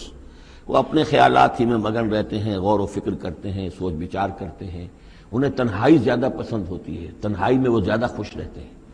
تو یہ ایکسٹروورٹس اور انٹروورٹس 2 مزاج ہیں بنیادی طور پر، اللہ تعالیٰ نے بنائے ہیں مختلف مزاج جو ہیں۔ اور ایک ہوتی ہے تیسری ایک کیفیت کہ جس میں یہ دونوں چیزیں بڑے توازن کے ساتھ ہو، ایمبیورٹ۔ یہ بہت شاذ ہوتا ہے، بہت شاذ ہوتا ہے، بہت کم لوگ ہوتے ہیں دنیا میں کہ جو واقعتاً اس میں توازن قائم کر سکیں، یا ادھر کا رجحان ہوگا یا ادھر کا رجحان ہوگا۔ تو جو یہ انٹروورٹس ہوتے ہیں، جو غور و فکر کرتے رہتے ہیں، ان کے اندر جو ہے وہ یوں سمجھیے کہ فطرت کی جو اصل حقائق ہیں وہ کچھ زیادہ محفوظ رہتے ہیں ان کے غور و فکر کی وجہ سے۔ پھر وہ کائنات کے بارے میں بھی سوچتے ہیں، تو اس کائنات کی تمام آیات الہیہ بھی گویا کہ ان سے ہم کلام ہوتی ہیں، اشارے کرتی ہیں۔ یہ وہ لوگ ہوتے ہیں کہ جن تک گویا کہ وہ حقائق از خود روشن ہو چکے ہوتے ہیں ان تک، کہ جیسے ہم نے سورہ فاتحہ پڑھتے ہوئے کہا کہ کچھ لوگ ہوتے ہیں اپنی فطرت سلیمہ اور عقل سلیم کی رہنمائی میں یہاں تک تو پہنچ گئے کہ اللہ کو پہچان لیا، آخرت کو پہچان لیا، یہ بھی سمجھ لیا کہ اللہ ہی کی بندگی کرنی چاہیے، کیسے کریں یہ پتہ نہیں، اہدنا الصراط المستقیم، اب وہ راستہ مانگتے ہیں کہ ہمیں راستہ دکھا۔ یہ صدیقین ہوتے ہیں، اور ان کی شان یہ ہوتی ہے کہ جیسے ہی کسی نبی کی دعوت ان کے کان میں آتی ہے وہ ایسے لپک کر قبول کرتے ہیں کہ گویا کہ منتظر بیٹھے تھے، جیسے کوئی شخص وضو کر کے بیٹھا ہوا کہ بس اذان کی آواز آئے اور میں چلوں، اتنا ہی ہوتا ہے۔ اسی لیے حضور نے فرمایا ابو بکر رضی اللہ تعالیٰ عنہ کے بارے میں کہ میں نے جس کے سامنے بھی ایمان کی دعوت پیش کی اس نے کچھ نہ کچھ توقف ضرور کیا سوائے ابو بکر کے، ایک لحظے کا توقف نہیں کیا، گویا کہ وہ تو تیار بیٹھے ہوئے تھے۔ البتہ جو ایکسٹروورٹس ہوتے ہیں وہ چونکہ ان کی توجہ نہیں ہوتی حقائق کی طرف، وہ دنیا میں مگن ہیں، کھیل کود میں ہیں، شکار میں ہیں، کشتیوں میں ہیں، ہنسی مذاق میں ہیں، گفتگوؤں میں لگے ہوئے ہیں، تو انہیں کچھ زیادہ غور و فکر کی ان کے اندر جو ہے طبیعت کے اندر میلان نہیں ہوتا اس کا، لہذا انہیں دیر لگ جاتی ہے نبی کی دعوت کو سمجھنے میں، اس کی طرف متوجہ ہونے میں۔ لیکن یہ ہے کہ جب ان کا توجہ ہو جاتی ہوتی بھی عام طور پہ جذباتی انداز میں ہوتی ہے، لیکن جب ان کی توجہ ہو جائے جذباتی انداز میں تو پھر یہ ہے کہ وہ چونکہ ہوتے ہیں ایکٹیو زیادہ ہوتے ہیں، لہذا وہ اپنی فعالیت کی وجہ سے آگے نکل جاتے ہیں، بظاہر وہ صدیقین سے آگے نکل جائیں گے فعالیت کی وجہ سے، اس لیے کہ وہ فعال زیادہ ہیں۔ اب اس کی مثال حضرت عمر ہے، حضرت حمزہ ہیں رضی اللہ تعالی عنہما۔ 6 سال لگ گئے۔ حضرت عمر کے بارے میں تو آپ کہہ سکتے ہیں کہ سب کوئی گھرانہ مختلف تھا، وہ بنو عدی میں سے تھے، حضور بنو ہاشم میں سے تھے، لیکن حضرت حمزہ کو کیوں دیر لگ گئی؟ 6 سال۔ سگے چچا ہیں، دودھ شریک بھائی ہیں، ساتھ کے کھیلے ہم جولی ہیں، نہایت محبت کرنے والے حضور سے، اور اسی کیفیت کے اندر وہ ایمان لائے ہیں۔ ایک روز آئے باہر سے، شکار کھیل کر آ رہے تھے، کئی دن باہر رہے تھے، واپس آئے تو ابھی گھر میں داخل نہیں ہوئے تھے، لونڈی نے کہا کہ آج تو ابو جہل نے بڑی گستاخی کی ہے آپ کے بھتیجے کے ساتھ۔ اور بس یہ سنتے ہی آگ بگولا ہو کر گئے ہیں، کمان جا کے ماری ابو جہل کے سر میں کہ تم نے یہ کیا ہے، اور اسی وقت کا اچھا میں اس پر ایمان لایا، آؤ کرو مقابلہ تم۔ یہ ان کے ایمان کا معاملہ۔ تو یہ حمزہ ہے، اس طرح حضرت عمر ہے، چلے تھے حضور کو قتل کرنے کے ارادے سے، لیکن اپنی بہن کے اندر جو دیکھی، اس کے اندر یہ کہاں سے اتنی استقامت آ گئی کہ بھائی جان چاہے آپ ہمیں قتل کر دیں، جان سے مار دیں، لیکن اب یہ جو دین ہم نے قبول کیا اس کو ہم چھوڑنے والے نہیں ہیں۔ بہنوئی کو تو مار مار کے لہو لہان کر دیا تھا سعید ابن زید کو، بہن کو بھی مارا ہے، لیکن پھر اچانک بدل گئے۔ پھر وہی عمر جو ہے جو تلوار ننگی لے کے چلا تھا قتل کرنے کے ارادے سے، گردن میں تلوار حمائل کیے ہوئے جیسے غلام ہوتے ہیں، ان کے ہاں غلاموں کا رواج یہ تھا، ان کی تلواریں گردنوں میں حمائل ہوتی تھی، وہ آ رہا ہے اور ایمان لا رہا ہے۔ تو یہ ہے شہداء، صدیقین اور شہداء۔ تو اب مزاج جو ہے انبیاء میں بھی آپ کو ملے گا، کچھ لوگوں کا مزاج شہداء سے مناسبت رکھتا ہے۔ حضرت اسماعیل کا آپ نے سنا ہوگا، یہ واقعات قصوں میں آتے ہیں، وہ شکار جیسے کہ حضرت حمزہ کی کیفیت ہے، وہ نکل جاتے تھے۔ حضرت ابراہیم 2 مرتبہ گئے ہیں، ملاقات ہی نہیں ہوئی، اس لیے کہ وہ اپنے شکار پر نکلے ہوئے تھے۔ اس طرح کا معاملہ حضرت اسماعیل کا تھا۔ حضرت موسیٰ بھی جلالی مزاج کے آدمی تھے، ایک آدمی کو مکہ مارا ہے اور اس کی جان نکال دی ہے۔ حضرت ابراہیم وہ دوسری قسم، وہ صدیق النبی، ان کے مزاج جو ہے وہ اس نوعیت کا، صدیقیت کے ساتھ مناسبت رکھنے والا۔ تو نبوت تو ان کو بھی ملی، نبوت ان کو بھی ملی، لیکن مزاجی فرق کی وجہ سے ایک صدیق نبی ہے اور ایک رسول نبی ہے۔ اس لیے کہ رسول کے ساتھ جو لفظ مناسبت رکھتا ہے وہ شہادت ہے، تمام رسول شاہد بنا کر بھیجے گئے ہیں۔ یہ جو کار رسالت ہے، تبلیغ اور اتمام حجت، اس کے اندر تو عمل کا پہلو زیادہ ہے، اور اس میں پھر شہداء زیادہ نمایاں ہوتے ہیں۔ تو رسولوں کے لیے تو ہے ہی یہ، یا ایھا النبی انا ارسلناک شاہدا ومبشرا ونذیرا وداعیا الی اللہ باذنہ وسراجا منیرا، اور جیسے کہ ہم نے پڑھا وکیف اذا جئنا من کل امۃ بشہید، تو رسولوں کے ساتھ مناسبت لفظ کی جو ہے وہ شہادت کی ہے۔ تو گویا کہ شہداء کا مزاج رکھنے والے جو نبی ملے وہ رسول النبی ہیں، اور صدیقیت کا مزاج رکھنے والے جن کو نبوت مل گئی وہ صدیق نبی ہیں۔ تو حضرت ابراہیم انہ کان صدیقا نبیا، وہ تو ہم پڑھ چکے تھے، اب آگے چلیے۔ ابھی اس موضوع پر مزید گفتگو سورہ حدید میں چل کر ہوگی۔ اولئک ھم الصدیقون والشہداء عند ربہم، اس کے جو دوسرے رکوع کے آخر میں یہ آیت آئی ہے، تو وہاں جا کر انشاءاللہ اس کے سلسلے میں مزید کچھ گفتگو ہوگی۔ وَاذْكُرْ فِي الْكِتَابِ موسیٰ، اور کتاب میں تذکرہ کیجئے موسیٰ کا، انہ کان مخلصا، یقیناً ہم نے اسے خاص اپنا بنا لیا تھا۔ اس کی تفسیر آگے آ جائے گی سورہ طٰہٰ کے اندر۔ وَكَانَ رَسُولًا نَبِيًّا، اور وہ رسول نبی تھے۔ وَنَادَيْنَاهُ مِن جَانِبِ الطُّورِ الْأَيْمَنِ، اور ہم نے اس کو پکارا، اس سے بات کی، اس کو بلایا طور پہاڑ کے داہنی جانب سے۔ وَقَرَّبْنَاهُ نَجِيًّا، اور اسے قریب ہم نے بلایا سرگوشی کے لیے۔ وَوَهَبْنَا لَهُ مِن رَحْمَتِنَا أَخَاهُ هَارُونَ نَبِيًّا، اور ہم نے اسے اپنی رحمت سے اس کو یہ مقام بھی عطا کیا کہ اس کے بھائی ہارون کو بھی نبوت عطا کر دی، چونکہ یہ درخواست کی تھی حضرت موسیٰ علیہ السلام نے، وہ اگلی صورت میں آ جائے گا۔ وَاذْكُرْ فِي الْكِتَابِ اسماعیل، اور ذرا تذکرہ کیجئے کتاب میں اسماعیل کا بھی، انہ کان صادق الوعد، یقیناً وہ بڑے وعدے کے سچے تھے۔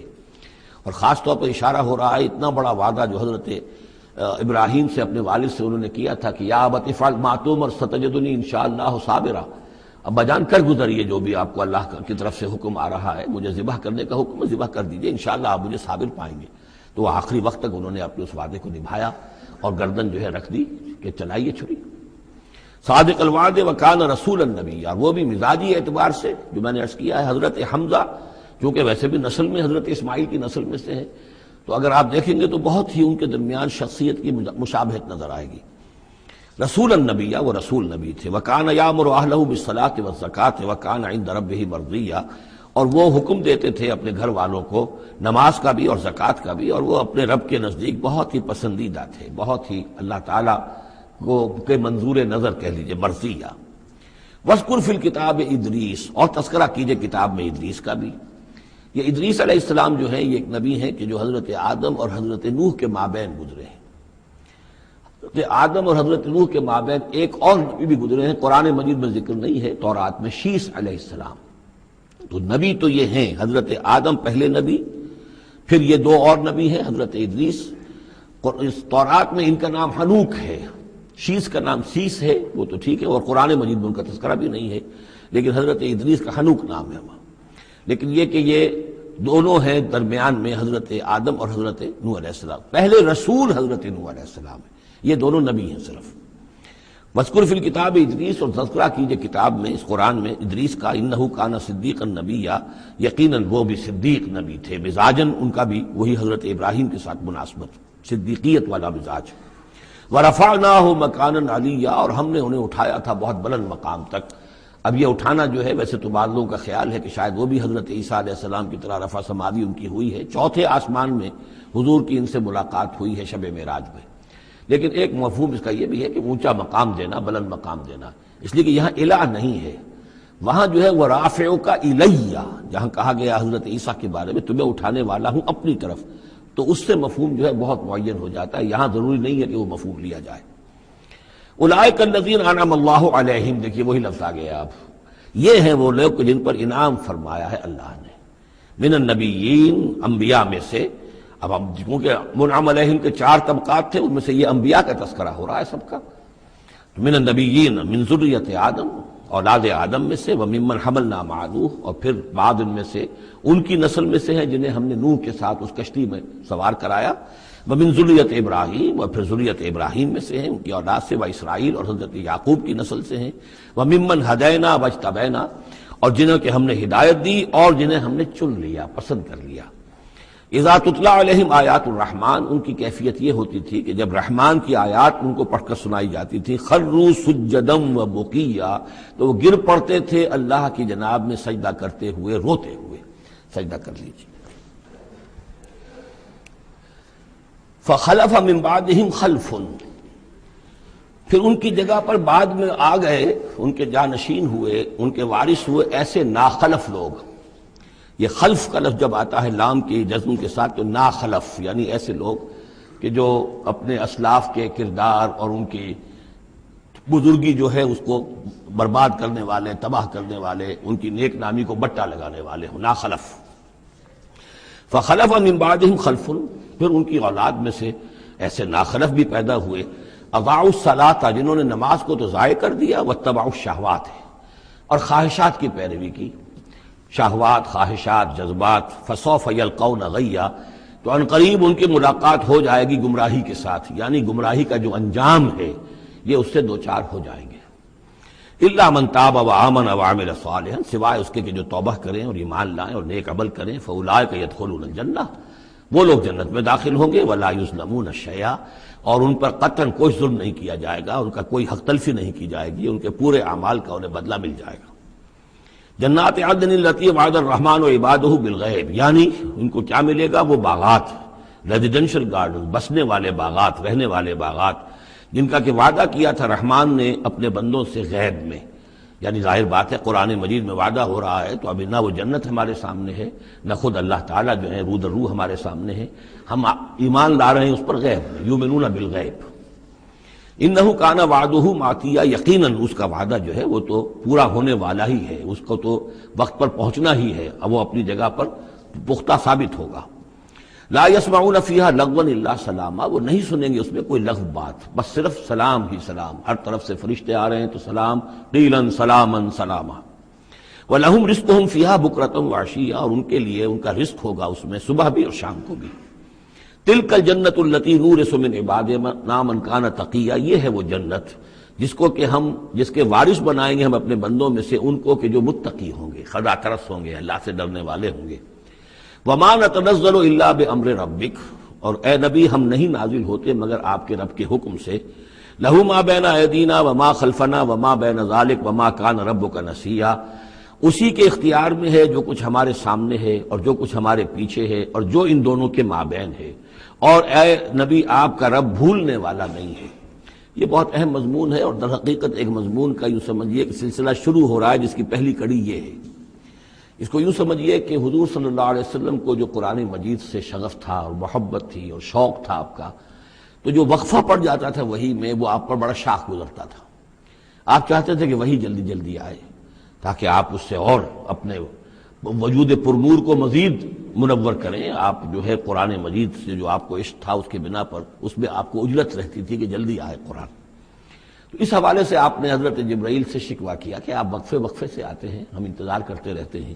اس کا یہ جواب ہے جو جہاں دیا جا رہا ہے، وَمَا نَتَنَزَّلُ إِلَّا بِأَمْرِ رَبِّكَ، اے نبی ہم اپنی مرضی سے نہیں نازل ہو سکتے، ہم نہیں نازل ہوتے مگر آپ کے رب کے حکم سے۔ لہو ما بین ایدینا، یہ بہت ہی یعنی یوں سمجھیے کہ گہرے الفاظ ہیں۔ لہو ما بین ایدینا وما خلفنا، جو ہمارے آگے ہے اس کا اختیار بھی اللہ ہی کا ہے، جو ہمارے پیچھے ہے اس کا اختیار بھی اللہ ہی کا ہے۔ وما بینہما وما بین ذالک، آگے اور پیچھے کے مابین کون ہے پھر؟ ہم، میں، میرا وجود، میرے آگے میرے پیچھے، اور ان دونوں کے درمیان کون ہے؟ میں گویا کہ بالکلیہ اللہ تعالیٰ کے حکم کے تابع ہوں۔ فرشتے کی یہی شان ہے کہ فرشتہ جو ہے یفعلون ما یؤمرون، جو حکم ملتا ہے، لا یعصون اللہ ما امرہم، ان کا معاملہ یہ ہے کہ جو بھی اللہ کا حکم ہے گویا کہ وہ تو اس سے سرتابی نہیں کرتے، سرے منہ اس میں فرق نہیں ڈالتے۔ وما نتنزل الا بامر ربک، ہم نہیں اترتے یا اتر سکتے مگر آپ کے رب کے حکم سے۔ جب اسی کی مصلحت اور اسی کی مشیت ہوتی ہے وہ وحی دے کر ہمیں بھیجتا ہے۔ لہو ما بین ایدینا وما خلفنا وما بین ذالک وما کان ربک نسیا، اور اے نبی یہ جو کچھ تاخیر ہو جاتی ہے کسی بھول کی وجہ سے نہیں ہے کہ اللہ کو کوئی نسیان لاحق ہو گیا ہے تو تھوڑی دیر کے لیے توجہ کہیں اور ہو گئی ہے، معاذ اللہ، تیرا رب جو ہے بھولنے والا نہیں ہے بلکہ یہ حکمت کے تحت ہے، اللہ تعالیٰ کی مشیت ہی ہے۔ کذالک لنثبت بہ فؤادک رتل اللہ ترتیلا، وہ جو ہم پڑھ چکے سورہ بنی اسرائیل میں بھی، وقرآنا فرقناہ لتقرأہ علی الناس علی مکث ونزلناہ تنزیلا، یہ ہماری حکمت ہے کہ ذرا وقفے وقفے سے آپ یہ قرآن لوگوں کو پڑھ کر سنائیں۔ رب السماوات والارض، وہ رب ہے آسمانوں کا اور زمین کا، وما بینہما، اور جو ان دونوں کے مابین ہے، فاعبدہ، پس اسی کی بندگی اور پرستش کیجئے، واصطبر علیہ لعبادتہ، اور اس کی عبادت کے اوپر پوری طرح جمے رہیے، صبر کیجئے۔ هل تعلم له سمیا، تو کیا تم جانتے ہو کہ اس کی سی شان کا کوئی اور ہستی ہے؟ ظاہر بات ہے جو شان اللہ کی ہے اس کی سی شان رکھنے والی کوئی اور ہستی کائنات میں موجود نہیں۔ وَيَقُولُ الْإِنسَانُ وَإِذَا مَا مِتُّ لَسَوْفَ أُخْرَجُ حَيًّا، اور یہ انسان کہتا ہے حیران ہو کر، کیا میں جب مر جاؤں گا تو پھر مجھے زندہ کر کے اٹھا لیا جائے گا؟ یعنی یہ وہ لوگ ان میں سے کہ جو بعث بعد الموت کے منکر تھے۔ میں نے بارہا آپ کو بتایا کہ اکثر و بیشتر تو وہ مانتے تھے، لیکن وہ کہتے تھے کہ وہاں ہمیں چھڑانے والے ہیں، ہمارے شفعاء ہیں، ہؤلاء شفعاؤنا عند اللہ، تو بعث بعد الموت کے وہ منکر نہیں تھے، لیکن ایک طبقہ ان میں ایسے لوگوں کا بھی تھا۔ اب یہ ان کی بات ہو رہی ہے۔ وَيَقُولُ الْإِنسَانُ وَإِذَا مَا مِتُّ لَسَوْفَ أُخْرَجُ حَيًّا، کہ جب میں مر جاؤں گا پھر مجھے دوبارہ اٹھا لیا جائے گا اور نکال دیا جائے گا۔ أَوَلَا يَذْكُرُ الْإِنسَانُ، تو کیا اس انسان کو یہ یاد نہیں ہے، أَنَّا خَلَقْنَاهُ مِن قَبْلُ وَلَمْ يَكُ شَيْئًا، کہ وہ کچھ بھی نہیں تھا اور ہم نے اسے پیدا کیا ہے، تو کیا مشکل ہے ہمارے لیے دوبارہ اس کو پیدا کر دینا؟ کیا تھا وہ پہلے، اس کی کیا حقیقت تھی؟ یعنی جہاں سے ہم اپنے آپ کو جانتے ہیں وہ بھی ظاہر بات ہے کہ ایک نطفہ ایک ہے، اس سے ہمارا آغاز ہوا، یہ تو سبھی جانتے ہیں نا۔ تو اس سے اللہ تعالیٰ نے اگر انسان بنا دیا ہے تو کیا اللہ تعالیٰ دوبارہ تمہیں پیدا نہیں کر سکتا؟ فَوَرَبِّكَ، تو قسم ہے تیرے رب کی، لَنَحْشُرَنَّهُمْ وَالشَّيَاطِينَ، ہم جمع کریں گے ان سب کو بھی اور تمام شیطانوں کو، ثُمَّ لَنُحْضِرَنَّهُمْ حَوْلَ جَهَنَّمَ جِثِيًّا، اور پھر ہم سب کو جمع کر لیں گے جہنم کے گرد کہ یہ اپنے گھٹنوں کے بل گرے ہوئے ہوں گے۔ ثُمَّ لَنَنزِعَنَّ مِن كُلِّ شِيَّةٍ أَيُّهُمْ أَشَدُّ عَلَى الرَّحْمَٰنِ عِتِيًّا، پھر ہم ہر گروہ میں سے، ہر قوم میں سے پھر نکالیں گے کون ہیں وہ جو سب سے زیادہ اکڑنے والے تھے رحمان کے مقابلے میں۔ بلاؤ ادھر سے ابو جہل کو اور بلاؤ ادھر سے عقبہ ابن ابی معیط کو، ہر گروہ میں سے جو سب سے زیادہ اللہ کا کی اس کے ساتھ گستاخی کرنے والا اور سب سے زیادہ تکبر کرنے والا تھا، پھر اس کو آگے نکال کر نمایاں کیا جائے گا۔ ثم نحن اعلم بالذین هم اولی بها صلیہ، پھر ہم خوب جانتے ہیں ان لوگوں کو کہ جو بہت زیادہ قابل ہوں گے اور سب سے پہلے داخل ہونے والے ہوں گے اس جہنم کے اندر۔ وَإِن مِّنكُمْ إِلَّا وَارِدُهَا کان علی ربک حتما مقضیا، اور تم میں سے کوئی بھی نہیں ہے مگر یہ کہ اسے ایک مرتبہ جہنم پر آنا ہوگا، یہ فیصلہ ہے تیرے رب کا حتمی طے شدہ، حتمن مقضیہ۔ اس کا جو مفہوم سمجھا گیا ہے میں اسے اتفاق کرتا ہوں کہ اصل میں وہ پل صراط جس کا تذکرہ جو ہے آئے گا سورہ حدید میں بھی اور پھر سورہ تحریم میں بھی، جس کو ہم پل صراط کہہ دیتے ہیں، الصراط ہے وہ، یہی صراط مستقیم جس پر ہم چل رہے ہیں، یہ عالم برزخ کے اندر جا کر اور قیامت کے دن جو ہے یہی پل صراط بن جائے گا اور یہ جہنم کے اوپر ہوگا، گویا کہ اس پر سے گزر کر لوگ داخل ہوں گے جنت کے اندر، تاکہ مشاہدہ کر لیں کہ اللہ تعالیٰ نے کس چیز سے ہمیں بچایا ہے، اور وہاں پر جو جہنمی ہیں وہ ٹھوکریں کھا کھا کر اس میں گرتے جائیں گے چونکہ ان کے پاس روشنی نہیں ہوگی۔ یہ مضمون جو ہے کھل کر آئے گا سورہ حدید میں اور سورہ تحریم میں۔ تو یہ فرمایا کہ آنا تو ہر ایک کو پڑے گا، ہر انسان کا گزر اس پر ہوگا، تاکہ اور اس میں یہ کہ یقیناً جو بچا لیے جائیں گے ان کے دل میں کس قدر اللہ تعالیٰ کی کہ اس رحمت کا اور مغفرت کی قدر کتنی ہوگی کہ اللہ نے ہمیں کس انجام سے بچایا ہے۔ وَإِن مِّنكُمْ إِلَّا وَارِدُهَا كَانَ عَلَىٰ رَبِّكَ حَتْمًا مَّقْضِيًّا ثُمَّ نُنَجِّي الَّذِينَ اتَّقَوْا، پھر وہاں سے ہم نجات دے دیں گے، بچا کر لے جائیں گے ان لوگوں کو جنہوں نے کہ تقویٰ کی روش اختیار کی تھی دنیا میں، وَنَذَرُ الظَّالِمِينَ فِيهَا جِثِيًّا، اور چھوڑ دیں گے ظالموں کو اسی میں پڑے ہوئے، وہ وہاں پر پڑے جائیں گے، گرتے جائیں گے، اور اہل ایمان اور اہل تقویٰ نکل جائیں گے۔ وَإِذَا تُتْلَىٰ عَلَيْهِمْ آيَاتُنَا بَيِّنَاتٍ، اور جب انہیں ہماری روشن آیات پڑھ کر سنائی جاتی ہیں، قَالَ الَّذِينَ كَفَرُوا لِلَّذِينَ آمَنُوا، تو کہتے ہیں یہ کافر لوگ اہل ایمان سے، اَيُّ الْفَرِيقَيْنِ خَيْرٌ مَّقَامًا وَأَحْسَنُ نَدِيًّا،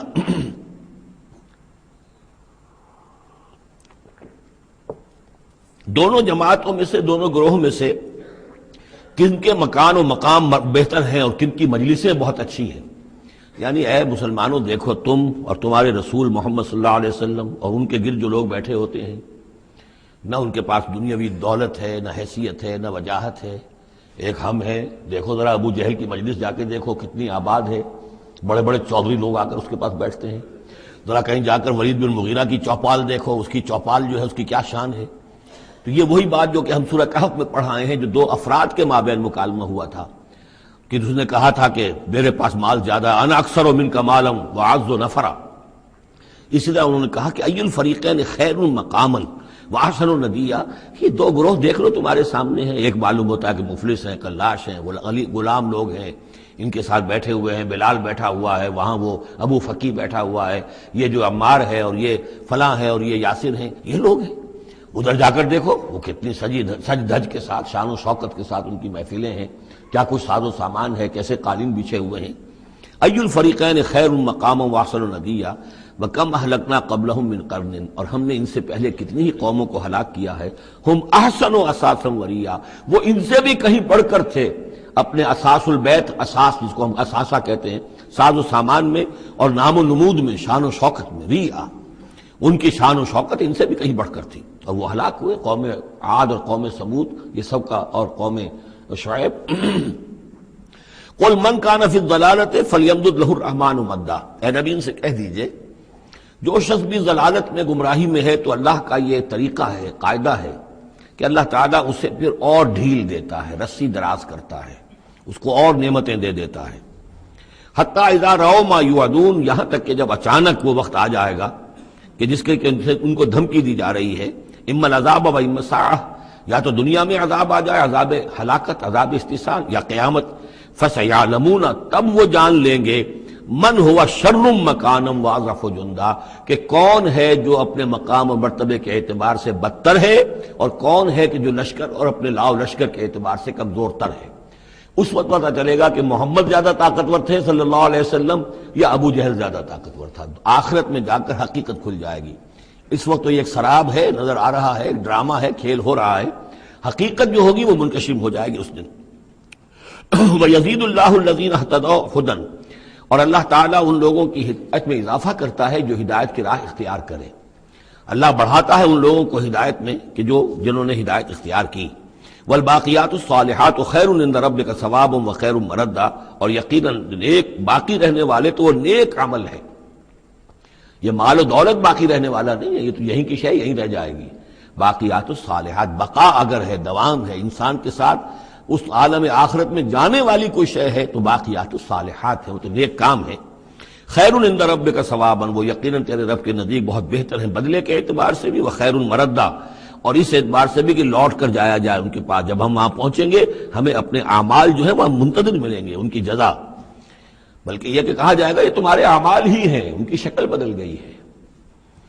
افرأیت الذی کفر بآیاتنا وقال لأوتین مالا وولدا، تو کیا تم نے دیکھا اس شخص کو جو ہماری آیات کا تو کفر کرتا ہے اور کہتا ہے مجھے تو لازماً ملے گا، مال بھی ملے گا اور اولاد بھی ملے گی. یہ وہی بات سمجھ لیجیے سورہ کہف میں آ چکی ہے کہ اس نے کہا تھا وَلَئِن رُدِدتُّ إِلَىٰ رَبِّي لَأَجِدَنَّ خَيْرًا مِّنْهَا مُنقَلَبًا. تم جو ہو جوتیاں پھٹکار رہے ہو یہاں پر بھی، تمہیں وہاں بھی کچھ نہیں ملنا. اگر واقعی آخرت ہو ہی گئی، اول تو مجھے گمان نہیں، میں نہیں سمجھتا کہ وَمَا أَظُنُّ السَّاعَةَ قَائِمَةً وَلَئِن رُدِدتُّ إِلَىٰ رَبِّي لَأَجِدَنَّ خَيْرًا مِّنْهَا مُنقَلَبًا. تو مجھے وہاں پر بھی اچھا ہی ملے گا جیسے یہاں اچھا ملا ہوا ہے. وہی اسی طرح یہ ہے کہ ان کا ہمیں تو وہاں پر بھی ملے گا، آخرت میں بھی بہت سا مال بھی ملے گا، اولاد بھی ملے گی. اطلاع الغیب، یہ دنیا بھی مراد ہو سکتی ہے لیکن میرے نزدیک آخرت ہی مراد ہے. اطلاع الغیب، کیا وہ غیب پر مطلع ہو چکا ہے، اس نے جھانک کر دیکھ لیا ہے غیب کو. ام اتخذ عند الرحمن عہدا، یا وہ کوئی رحمان سے عہد لے چکا ہے، پکا قول و قرار لے چکا ہے جس پر اس یقین سے کہہ رہا ہے کہ اسے تو مال بھی ملے گا اور اولاد بھی ملے گی. کلا، ہرگز نہیں. سنکتب ما یقول، جو کچھ یہ کہہ رہا ہے وہ ہم لکھ لیں گے تاکہ جواب دہی پوری کرنی پڑے کہ کیا کیا بکواس تم کیا کرتے تھے.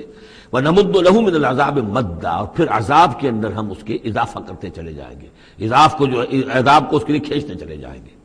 وَنَرِثُهُ مَا يَقُولُ، اور جو کچھ وہ کہہ رہا ہے اس کے وارث تو ہم ہوں گے، سارا مال دنیاوی سامان جو بھی کچھ ہے وہ تو ہماری وراثت میں آ جائے گا. وَيَأْتِينَا فَرْدًا، اور وہ جب آئے گا ہمارے سامنے ہماری عدالت میں پیش ہونے کے لیے تو ایک فرد کی حیثیت سے آئے گا.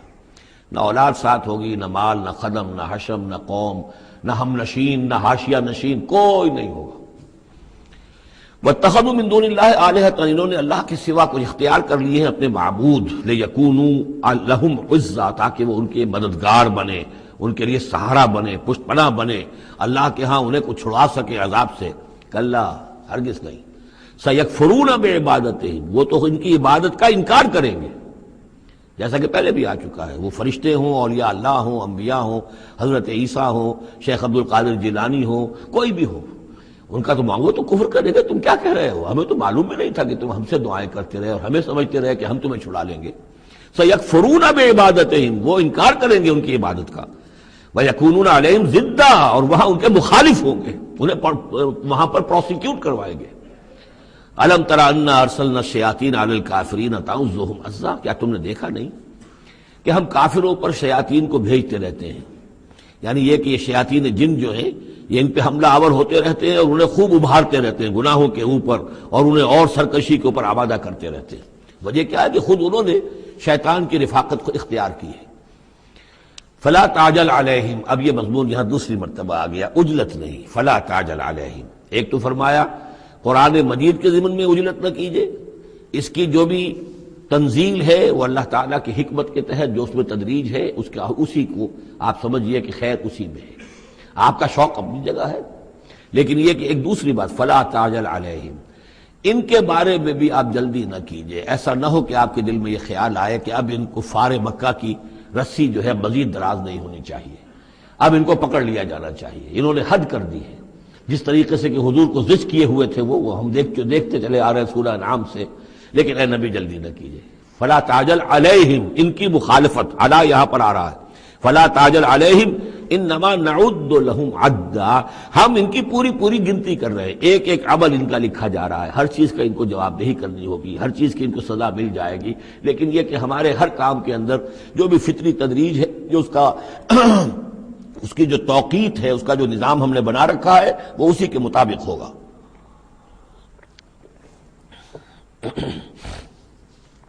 یوم نحشر المتقین الی الرحمن وفدا، یاد کرو جس دن کی ہم جمع کریں گے اہل تقویٰ کو، وہ رحمان کی طرف آئیں گے مہمانوں کی صورت میں، جیسے مہمانوں کا استقبال ہوتا ہے. وفد آیا ہے.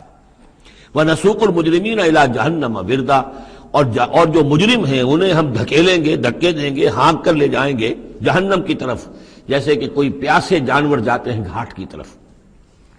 لا يملكون الشفاعة الا من اتخذ عند الرحمن عہدا، کسی کے بھی کوئی شفاعت کام نہیں آئے گی سوائے اس کے کہ جس نے رحمان کے پاس اپنا ایک مقام حاصل کر لیا ہے. یعنی ایک شخص جو ہے بنیادی طور پر اللہ کے ساتھ اس نے اپنا عہد نبھایا ہو، اللہ کی بندگی کر رہا ہو، کوئی خطائیں ہو گئی ہیں، کوئی غلطیاں ہو گئی ہیں، جیسے کوئی پھسل جاتا ہے، کوئی کمزور بھی ہوتا ہے انسان، ایسے لوگوں کے لیے تو شفاعت مفید ہو سکتی ہے۔ لیکن جو سرے سے اس عہد کی خلاف ورزی کر رہے ہوں، جو بجائے مشرق کے ان کا رخی مغرب کی طرف ہو، بجائے کعبے کے ان کا رخی جو ہے کسی اور شے کی طرف ہو، تو ظاہر بات ہے کہ ان کے لیے شفاعت نہیں ہے۔ وقالوا اتخذ الرحمن ولدا، اور انہوں نے ایک اور عقیدہ گھڑ لیا ہے کہ رحمان نے اپنے لیے اولاد اختیار کی ہے۔ لقد جئتم شیئا ادا، دیکھو تم نے یہ بہت بڑی بھاری بات کہی ہے، یہ بہت بڑی گستاخی ہے اللہ کی جناب میں۔ اور کتنی بھاری گستاخی ہے ذرا نوٹ کیجئے الفاظ، تکاد السماوات یتفطرن منہ، قریب ہے کہ آسمان پھٹ پڑے تمہاری اس گستاخی پر، وتنشق الارض، اور قریب ہے کہ زمین شق ہو جائے، وتخر الجبال حدا، اور یہ پہاڑ جو ہے دھماکے کے ساتھ گر پڑے، ان دعوا للرحمن ولدا، کہ انہوں نے رحمان کے لیے بیٹا قرار دیا، بیٹی قرار دی۔ مشرکین عرب نے فرشتوں کو خدا کی بیٹیاں بنا دیا، عیسائیوں نے حضرت مسیح کو خدا کا بیٹا بنا دیا، اور یہودیوں نے عزیر کو خدا کا بیٹا بنا دیا۔ ان دعوا للرحمن ولدا وما ينبغي للرحمن ان يتخذ ولدا، رحمان کے تو یہ شایان شان ہی نہیں ہے کہ وہ کسی کو اولاد بنائے۔ یہ اس کی وضاحت میں کر چکا ہوں کہ اولاد کی ضرورت اس کو ہوتی ہے جو خود فانی ہو۔ ہمیں معلوم ہے ہم مر جائیں گے، ہمارا نام و نشان مٹ جائے گا، اولاد کے ذریعے سے ہمارا نام زندہ رہے گا۔ یہ اصل میں ایک اپنی ہی تسلسل انسان سمجھتا ہے کہ میری ہستی کا تسلسل ہے، میری اولاد گویا کہ میرا اپنی بقا کی ایک شکل ہے۔ اس لیے کہ یہ انسان کے اندر ہے۔ مجھے یاد ہے جب ہم پڑھتے تھے کالج میں تو الفا ایک کمپنی ہوتی تھی لاہور میں، یہ فائل کورز وغیرہ بناتی تھی نوٹ بکس کے، تو اس میں پیرامڈس کے عنوان سے جو بہترین الفاظ لکھے ہوئے تھے ابھی مجھے یاد ہیں، still and resolute, calm and self-possessed, still and resolute, the pyramids echo unto eternity, the defiant cry of man's will to survive and conquer the storms of time. کہ یہ جو ان لوگوں نے فرائضہ نے اتنے بڑے بڑے پیرامڈز بنا دی، کائے کے لیے بنا دیے؟ تاکہ ہمارا نام رہے، ہم تو نہیں ہوں گے، نام رہے گا۔ تو گویا کہ انسان کے اندر ایک خواہش ہے بقا کی، وہ اپنا دوام چاہتا ہے۔ یہ اسے پتا ہے کہ میری ذاتی طور پر تو میرا دوام ہے، تو میں کوئی عمارت بنا دوں، میرا نام جو ہے اس کے حوالے سے دنیا کے اندر رہے۔ اور یہی معاملہ اولاد کا ہے کہ اولاد سے انسان کو سب سے زیادہ جو اس کو خواہش ہوتی ہے وہ اپنا بقا، اپنا تسلسل۔ وہ سمجھتا ہے کہ میری اپنی کنٹینیوٹی ہے کہ جو میری اولاد کے ذریعے سے۔ ظاہر بات ہے کہ اللہ ہمیشہ خود باقی رہنے والا ہے، تو اس کے شایان شان ہی نہیں ہے کہ وہ کسی کو اپنی اولاد بنائے، اسے کوئی ضرورت ہی نہیں ہے۔ تو تمہارے لیے ہے معاملہ کہ تم فانی ہو، لہذا تمہیں ضرورت ہے کہ کوئی تمہارا نام لیوا باقی رہے۔ وما ينبغي للرحمن ان يتخذ ولدا ان كل من في السماوات والارض الا آتي الرحمن عبدا، نہیں ہے کوئی بھی آسمانوں اور زمین میں کوئی بھی مگر یہ کہ وہ حاضر ہوگا رحمان کی عدالت میں بندے کی حیثیت سے، کسے باشد، جبکہ ہمیں معلوم ہے کہ محمد رسول اللہ صلی اللہ علیہ وسلم بھی حاضر ہوں گے تو بندے کی حیثیت سے، عبدہ ورسول، عبد۔ اور حضور فرماتے ہیں کہ اس روز میدان حشر میں لواء الحمد بیدی، میرے ہاتھ میں ہوگا حمد کا جھنڈا، اور اس روز جو میں حمد کروں گا اللہ کی وہ آج نہیں کر سکتا۔ اللہ تعالیٰ کی حمد بیان کریں گے محمد رسول اللہ عدالت خداوندی میں کھڑے ہو کر۔ تو معلوم یہ ہوا کہ جو بھی آئے گا بندہ بن کر آئے گا، وہ عیسیٰ ہو یا عیسیٰ ابن مریم انت قلت للناس اتخذونی وامی الہین من دون اللہ، یہ سوال کیا جائے گا کہ نہیں؟ تو فرمایا کہ ان کل من فی السماوات والارض، یقیناً کوئی نہیں ہے آسمانوں اور زمین میں، الا آتی الرحمن عبدا، مگر وہ رحمان کی خدمت میں آئے گا، حاضر ہوگا بندے کی حیثیت سے۔ لقد احصاہم، اس نے ان سب کی گنتی کی ہوئی ہے، ان کا پورا احاطہ کیا ہوا ہے، کوئی چھپ نہیں رہے گا، کہیں بچ کر نہیں رہ جائے گا۔ وعدہم عدا، اور ہم نے پوری گنتی رکھی ہوئی ہے۔ وکلہم آتی ہے یوم القیامت فردا، اور قیامت کے دن یہ سب کے سب آئیں گے تو ایک فرد کی حیثیت سے، انڈیویجول کیپیسٹی میں محاسبہ ہوگا۔ نہ ماں باپ ساتھ ہوں گے کوئی شفاعت کرنے کے لیے، کوئی گڑ گڑانے کے لیے، نہ اولاد ہوگی، نہ شوہر کے ساتھ جوری ہوگی، نہ جورو کے ساتھ شوہر ہوگا، کچھ نہیں۔ ہر ایک شخص نفسی نفسی، اپنی جان۔ وَكُلُّهُمْ آتی ہے یوم القیامت فردا، میری جو کتاب ہے سابقہ اور موجودہ مسلمان امتوں کا ماضی، حال اور مستقبل، اس میں ایک چیپٹر ہے قرآن کا قانون عذاب۔ کہ عذاب جو قوموں کے اوپر آتا ہے وہ دنیا میں آتا ہے، آخرت کا عذاب جو ہے وہ افراد کے لیے ہے۔ محاسبہ اجتماعی جو ہوتا ہے وہ اللہ کا دنیا میں ہوتا ہے، لیکن آخرت کا حساب وہ جو ہے محاسبہ انفرادی ہے۔ ان الذین آمنوا وعملوا الصالحات سیجعل لهم الرحمن ودا، یقیناً جو لوگ ایمان لائے اور جنہوں نے نیک عمل کیا، ان قریب رحمان ان کے لیے محبت پیدا کر دے گا، یعنی لوگوں کے دلوں میں محبت ڈال دے گا۔ یہی ابو بکر ہوں گے جن کا نام کس تعظیم سے لوگ لیا کریں گے، کس محبت سے لیا کریں گے۔ یہی بلال ہوں گے جن کی جو تعظیم ہوگی، جن کی کتنی محبت کی جائے گی۔ ابھی ذرا وقت ہے، کٹھن ہے۔ سیجعل لهم الرحمن ودا، حدیث میں بھی آتا ہے کہ اللہ تعالیٰ جو ہے اپنے کسی بندے سے محبت کرتا ہے تو پہلے فرشتوں کو، جبرائیل سے کہا جاتا ہے کہ میں اپنے اس بندے سے محبت کرتا ہوں، اعلان کر دو۔ وہ فرشتوں میں اعلان کرتے ہیں، ان کے دل میں اس کی محبت ڈال دی جاتی ہے، پھر وہ عام دنیا میں اور لوگوں کے اندر اس کی ایک محبت ڈال دی جاتی ہے۔ فَإِنَّمَا يَسَّرْنَاهُ بِلِسَانِكَ، یہ آیت بڑی اہم ہے۔ تو ہم نے اس قرآن کو یسرنا ہو، اس کو قرآن کو آسان کر دیا ہے، بلسان کا، آپ کی زبان پر یا آپ کی زبان کے ساتھ، یعنی عربی زبان میں۔ یہ بہت آسان ہے، بہت ہی ستھری زبان ہے، سادہ زبان ہے، جس کو ہم کہتے ہیں کہ سہل ممتنع، اس کے اندر ثقالت نہیں ہے، بوجھل پن کا نہیں ہے، بہت بھاری بھرکم الفاظ کہیں کہیں شاذ آئے ہیں، ورنہ عام طور پر قرآن مجید جو بڑی سلیس زبان میں ہے۔ انما یسرناہ لسانک، بلسانک لتبشر بہ المتقین، تاکہ آپ بشارت دیں اس کے ذریعے سے متقیوں کو، وتنذر بہ قوما لدا، اور اس کے ذریعے سے انذار فرمائے۔ یعنی آپ کی دعوت کا مرکز و محور اور آپ کا آلہ جو ہے، آلہ دعوت، آلہ انقلاب، وہ قرآن مجید ہے۔ انذار کیجئے قرآن کے ذریعے، تبشیر کیجئے قرآن کے ذریعے، تذکیر کیجئے قرآن کے ذریعے۔ فذکر بالقرآن من یخاف وعید، تذکیر ہو، واعظ ہو قرآن کے ذریعے۔ یا ایھا الناس قد جاءتکم موعظۃ من ربکم، اس سے بڑا واعظ اور کوئی نہیں۔ تزکیہ نفس ہو قرآن کے ذریعے سے، شفاء لما فی الصدور یہ ہے۔ سورہ یونس میں بھی آ چکا، سورہ بنی اسرائیل میں بھی آ چکا، وَنُنَزِّلُ مِنَ الْقُرْآنِ مَا هُوَ شِفَاءٌ وَرَحْمَةٌ لِّلْمُؤْمِنِينَ۔ تو قرآن مجید ہی در حقیقت دعوت اور تربیت کا اور تعلیم کا گویا کہ اس کا محور ہے، مرکز و محور۔ فَإِنَّمَا يَسَّرْنَاهُ بِلِسَانِكَ لِتُبَشِّرَ بِهِ الْمُتَّقِينَ وَتُنذِرَ بِهِ قَوْمًا لُدًّا وَكَمْ أَهْلَكْنَا قَبْلَهُم مِّن قَرْنٍ، اور ان سے پہلے ہم نے کتنی ہی قوموں کو ہلاک کیا۔ هَلْ تُحِسُّ مِنْهُم مِّنْ أَحَدٍ، ان میں سے کسی کی کوئی آہٹ تمہیں نظر آتی ہے؟ کہیں کوئی باقی ہے نام و نشان؟ کہیں عاد کا کوئی نام و نشان باقی ہے؟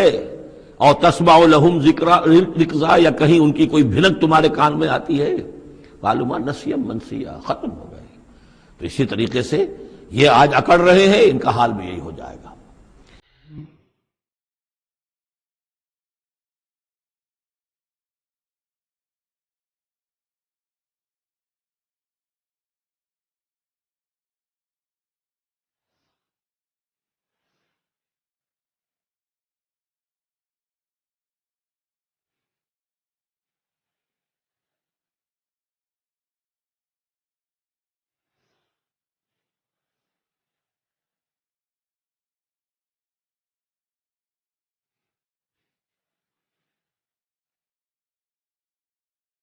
مولاي صل وسلم